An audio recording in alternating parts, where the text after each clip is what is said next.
Hello everybody, it's Lisa Brown, Brown on Goes Crafting. I had bought a box of just miscellaneous pieces of wood and from Goodwill last week. It was like $2.99 for a whole bunch of pieces. I was digging through the box and I found 3 rounds, one just slightly bigger than the other 2. Then I was going in the box and I found something that looked really close to being the stem of a pumpkin. And so I thought these would make really cute pumpkins. I'm going to make this into one big pumpkin, and here in a few weeks I'm going to have an auction for some things that I'm making in the next couple of weeks. I painted this with pumpkin orange, and then I found another darker rust color that I decided I liked a little bit better.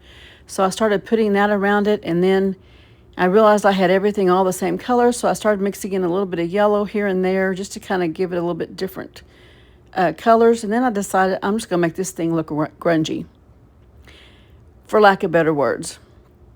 This paint was really dry, so the paint really wanted to sink in and dry really fast on it. Once I've got all of those down, I'm just putting a little bit of wax on it. Here's that little stem that I was talking about. There was 2 of them, so I'm going to make another pumpkin here with something else pretty soon. I just put some of that ivy green on it, and I meant to grab my brown oxide and make this look like wood, but then I picked up the black by accident. It's called black soot, and it really did look like soot once I got it on there. So I started putting that on, and then I was dabbing it with a little bit more green, and then I decided to sand it and brought out some of that green color. And now I'm just sanding the edges of our pumpkin.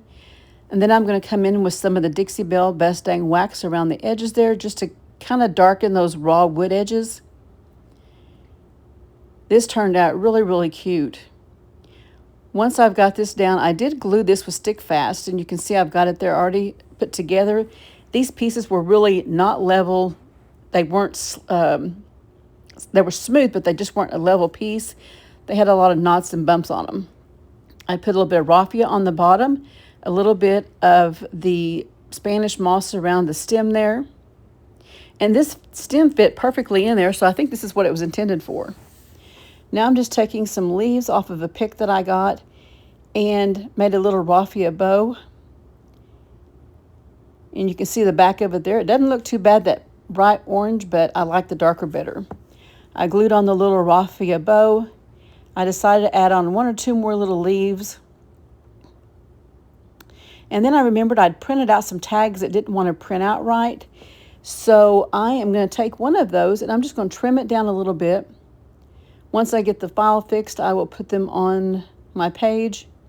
I'm just going around it with a little bit of that black soot just to kind of darken my edges a little bit. And I just cut out the little hole part with my scissors.